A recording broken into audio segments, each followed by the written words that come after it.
Hello everyone, नमस्कार। स्वागत करती हूँ आप सबका अपने यूट्यूब चैनल पर। तो चलिए, आज मैं उसी श्रृंखला की बात करती हूँ जो मैंने शुरू की थी, व्हाट आर नक्षत्रास। तो टोटल जो हमारे स्थायी नक्षत्र होते हैं, तो उनमें सबसे पहले नक्षत्र अश्विनी नक्षत्र के बारे में मैंने वीडियो बनाई। अगर आपका जन्म अश्विनी नक्षत्र में हुआ है या इम्पॉर्टेंट ग्रह कोई आपके अश्विनी नक्षत्र में बैठे हुए हैं, तो आप वो वाली वीडियो वॉच कर सकते हो। आज हम बात करेंगे नक्षत्रों की सीरीज़ में दूसरे नक्षत्र की, यानी कि भरणी नक्षत्र में। तो भरणी नक्षत्र में जन्मे लोगों का क्या स्वभाव होता है, क्या गुण पाए जाते हैं उनमें, और उन्हें कौन कौन से व्यवसाय करने चाहिए, इसके बारे में आज हम बात करेंगे। तो इससे पहले अगर आप मेरे चैनल पर नए हैं, पहली बार विजिट कर रहे हैं, तो please like and subscribe the channel for motivation and also hit the bell icon, ताकि आने वाली सभी वीडियोज़ की नोटिफिकेशन आपको मिल सके। तो चलिए बात शुरू करते हैं भरणी नक्षत्र की। भरणी नक्षत्र में जन्मे लोग कैसे होते हैं, क्या गुण उनमें पाए जाते हैं और उनको कौन कौन से व्यवसाय करने चाहिए। सबसे पहले भरणी शब्द जो है वो संस्कृत शब्द से निकला है, बार, यानी कि one who carries a heavy weight. भरणी नक्षत्र को एक प्रेग्नेंट वुमन के साथ जोड़ा जाता है, who carries the burden of a child. तो क्योंकि एक जो प्रेग्नेंट वुमन होती है, वो एक बच्चे को जो है उसको पालन पोषण करती है, उसको नॉरिश करती है, उसके लिए सब कुछ करती है। तो इसलिए भरणी नक्षत्र में जन्मे लोगों में जो होता है वो एक मदरली अफेक्शन होती है। वो एक जैसे मदर नॉरिश करती है एक बच्चे को, वैसे ही वो नॉरिश करते हैं।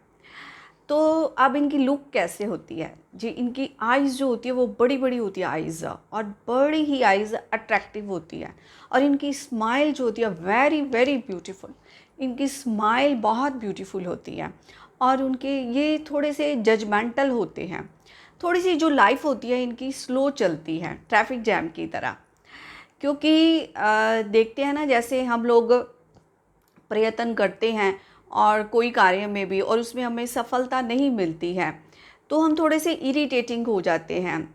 तो ऐसा भी भरणी नक्षत्र के लोगों को देखा गया है कि वो थोड़े से इरिटेट हो जाते हैं। उनको मिलता तो सब कुछ है, एवरी प्लेजर ऑफ लाइफ, परंतु कुछ समय के बाद, कुछ देरी के बाद, कुछ स्ट्रगल करने के बाद, तो भरणी नक्षत्र में जन्मे लोग कई बार इस फ्रस्ट्रेशन से तंग आकर कई बार इरिटेटिंग हो जाते हैं, और उनका जो बिहेवियर होता है वो इरिटेशन से भरा हुआ हो जाता है।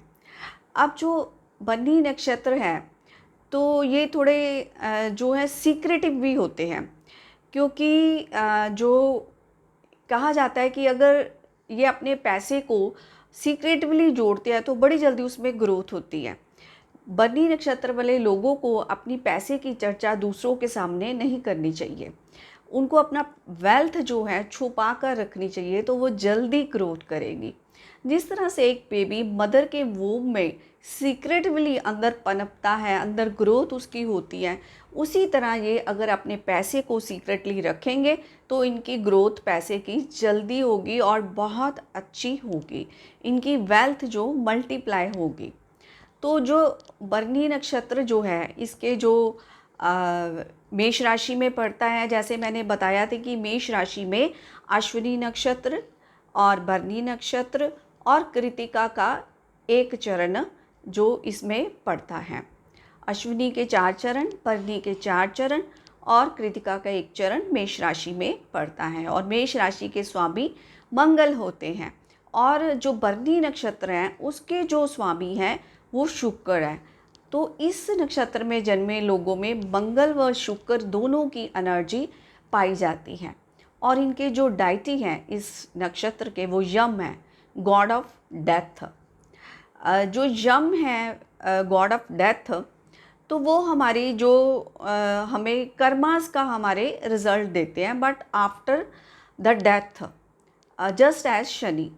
बट डिफरेंस ये है कि शनि हमारी इस लाइफ में किए गए कर्मों के मुताबिक हमें रिजल्ट देते हैं, और यम हमारी डेथ के बाद कि हमारी सोल जो है उसको कौन सा अगला जन्म मिलेगा, और वो हेल में जाएगी कि हेवन में जाएगी। तो इस तरह के जो रिज़ल्ट है वो यम देते हैं, जो गॉड ऑफ डेथ है। तो वो इस तरह से इनमें कुछ जजमेंटल की भी प्रवृत्ति पाई जाती है कि ये दूसरों को के लिए बहुत अच्छी जजमेंट देते हैं, ये प्रॉब्लम्स को बड़ी जल्दी रिजॉल्व कर लेते हैं और जजमेंटल होते हैं। तो आगे बात करते हैं कि इनको व्यवसाय कौन से करने चाहिए। व्यवसाय ये डॉक्टर बहुत अच्छे बन सकते हैं, ये कोई भी व्यवसाय जिसमें नॉरिशमेंट आती है, दूसरों की केयर करनी, दूसरों की हेल्प करनी, उसमें आती है। जैसे नर्सिस का काम है, जैसे बच्चों की देखभाल करनी, बच्चों के बारे में कोई भी व्यवसाय है, जैसे टॉयज़ बेचने का, गेम्स बेचने का, जैसे कि नर्सरी क्लास की टीचर्स बहुत अच्छी ये बन सकते हैं जो बन्नी नक्षत्र में जन्मे हैं। तो ये बन्नी नक्षत्र में जो लोग जन्मे हैं वो हीलिंग मोडालिटीज़ की तरफ भी जा सकते हैं, क्योंकि इनमें हीलिंग करने की भी कैपेसिटी होती है, क्योंकि दूसरों की देखभाल करना, दूसरों को नॉरिश करना इनकी नेचर में होता है। जो भी इस नक्षत्र में जन्मे होते हैं वो बड़े दूसरों की देखभाल करते हैं। अब बात करते हैं कि बन्नी नक्षत्र में आप जन्मे जो ये जजमेंटल भी जैसे मैंने कहा होते हैं, तो ये जो है जज, वकील, इस तरह के भी जो हैं ऑक्यूपेशन व्यवसाय अपना सकते हैं। आगे बात करते हैं बन्नी नक्षत्र जो होता है, इसमें मैंने जैसे बताया मंगल की भी एनर्जी हो गई, शुक्र की भी एनर्जी हो गई। जैसे मेष राशि में मैंने बताया था केतु जो है जो अश्विनी नक्षत्र है वह केतु है उसके स्वामी। तो मेष जो अश्विनी नक्षत्र में जन्मे होते हैं वो जल्दी से डिसीज़न लेते हैं, कई बार डिसीज़न हेडलेस हो जाते हैं उनके, बिना सोचे समझे कर लेते हैं। परंतु बन्नी नक्षत्र में भी मंगल की एनर्जी है, शुक्र की एनर्जी है, तो इनके डिसीज़न जो होते हैं वो हेडलेस नहीं होते हैं, करते ये भी जल्दी जल्दी है परंतु हेडलेस नहीं होते, क्योंकि ये बहुत ज़्यादा कैलकुलेटिव होते हैं। इनके जो फैसले होते हैं वो सोच समझकर होते हैं। तो अब देखते हैं इसमें जो बन्नी नक्षत्र है इसमें 4 चरण पाए जाते हैं। आपका किस चरण में जन्म हुआ है इसके ऊपर डिपेंड करता है, और जिस चरण में जन्म हुआ है उसकी एनर्जी आपके अंदर जो है डेवलप होगी। तो सबसे पहले बात करते हैं पहले चरण की। अगर बन्नी नक्षत्र जो होता है, जैसे मैंने बताया था, 0 डिग्री से लेकर 13 डिग्री 20 मिनट तक अश्विनी नक्षत्र होता है, और 13 डिग्री 20 मिनट से लेकर 26 डिग्री 40 मिनट तक बन्नी नक्षत्र की एक्सपेंशन होती है। ये इसका जो होती है इसकी एक्सपेंशन टाइम होता है इसका। तो बन्नी पहले चरण में अगर आपका जन्म हुआ है तो ये लियो नवांश में पड़ेगा।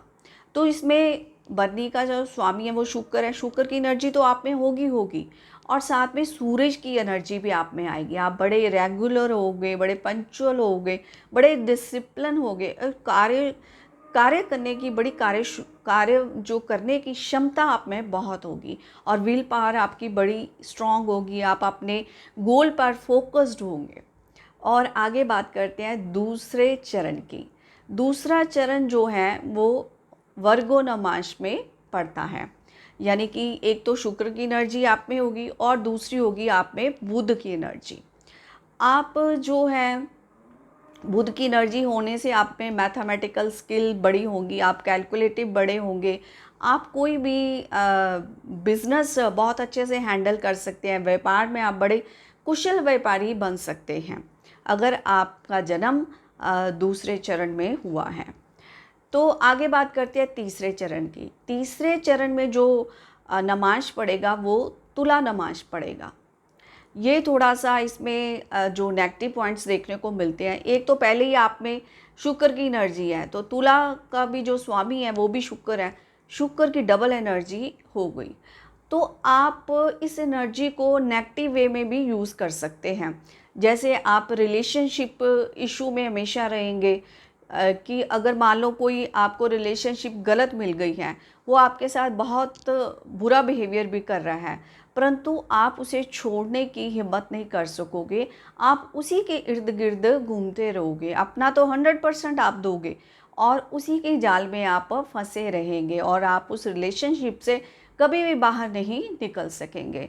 कई बार देखा गया है कि तीसरे चरण में जो जिनका जन्म होता है वो ओवर सेक्सुअलिटी में भी लीन हो जाते हैं, जिससे उनको बैड इफ़ेक्ट देखने में को मिलते हैं। आगे बात करते हैं चौथे चरण की। चौथा चरण जो है वो पड़ता है वृश्चिक नवमांश में, यानी कि स्कॉर्पियो नवमांश में, जिसके स्वामी मंगल हैं। तो चौथे चरण में जिनका जन्म होता है उसको जीवन में अप्स एंड डाउन्स बहुत देखने को मिलते हैं। कभी तो ऊपर चढ़ गए, कभी नीचे आ गए, उतार चढ़ाव उनकी ज़िंदगी में लगे रहते हैं। तो इस तरह से ये है, आप जो है जिस भी नमांश में आपका जन्म हुआ है तो आप उसकी एनर्जी को सही रास्ते में यूटिलाइज़ कीजिए और देखिए फिर बरनी नक्षत्र में शुक्र की एनर्जी और प्लस उसकी एनर्जी कैसे आपके जीवन को एनहांस करती हैं। वीनस जो है इज़ आल्सो द कारका ऑफ लव और लस्ट। कई बार देखा गया है कि बरनी नक्षत्र के में जन्मे लोगों को रिलेशनशिप को लेकर बड़ा लस्ट पैदा हो जाता है, लव के प्रति। वो इसी के इर्द गिर्द घूमते रहते हैं और सारा जीवन इसी में रिलेशनशिप्स में बिता देते हैं। एक से ज़्यादा रिलेशनशिप बनाना, एक के साथ तोड़ना, दूसरों के साथ बंधना, तो इस तरह की भी चीज़ें इसमें देखी जाती हैं। विनस इज़ आल्सो द कारक ऑफ क्रिएटिविटी, और मंगल की एनर्जी भी है इसमें। मंगल क्या है? हमारा पैशन है, एक स्ट्रॉन्ग डिज़ायर है, और शुक्र क्या है? क्रिएटिविटी है। तो इस नक्षत्र में जन्मे लोगों में क्रिएटिविटी बहुत होती है। Music, dance, literature, painting, art of writing, कुछ भी कला हो उसमें आप अपना भाग्य आजमा सकते हैं, क्योंकि मंगल की एनर्जी भी आपको मिल गई कि आप बड़े पैशनेट रहेंगे उस अपनी कला को, अपने शौक़ को आगे तक ले जाने के लिए। तो मंगल व शुक्र की एनर्जी को आप इस तरह भी यूज़ कर सकते हैं। क्रिएटिव बनिए, अपनी एनर्जी को क्रिएटिव चीज़ों में लगाइए जिससे आपको जीवन में सफलता मिल सके। तो ये हैं कुछ ट्रेड्स जो बरनी नक्षत्र में पाए जाते हैं, और बरनी नक्षत्र के को कौन से व्यवसाय करने चाहिए ये भी मैंने बता दिया आपको। हाँ, एक बात और मैं बताना चाहूँगी कि बरनी नक्षत्र में जन्मे लोगों में ट्रांसफॉर्मेशन बहुत देखी जाती है, कि ये जो नक्षत्र हैं, ट्रांसफॉर्मेशन इसलिए मैं कह रही हूँ, इस नक्षत्र में जन्मे लोगों को अपने भीतर झांकने का जो है वो सुअवसर भी मिलता है। जैसे मैंने बताया, अकल्ट साइंसिस में आप जा सकते हो, हीलिंग मोडालिटी में जा सकते हो।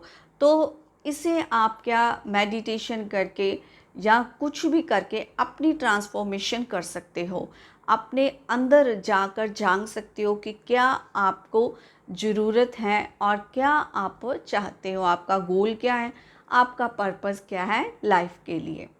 तो इस तरह से कुछ ट्रेड्स मैंने बताए हैं। अगर आपका जन्म जो है बरनी नक्षत्र में हुआ है, यानी कि चंद्रमा आपका बरनी नक्षत्र में बैठा हुआ है, या आपके इम्पॉर्टेंट ग्रह बरनी नक्षत्र में बैठे हुए हैं, तो आप देख सकते हैं कि आपको कैसे रिजल्ट्स देखने को मिल सकते हैं। तो चलिए एंड करती हूँ इस वीडियो का, तो फिर मिलती हूँ एक नए टॉपिक के साथ एक नए वीडियो में। आप मेरी वीडियो को देखना ना भूलिए, और आपको अगर वीडियो अच्छी लगती है तो आप कमेंट करके मुझे ज़रूर बताइए कि इस वीडियो में क्या अच्छा आपको लगा है।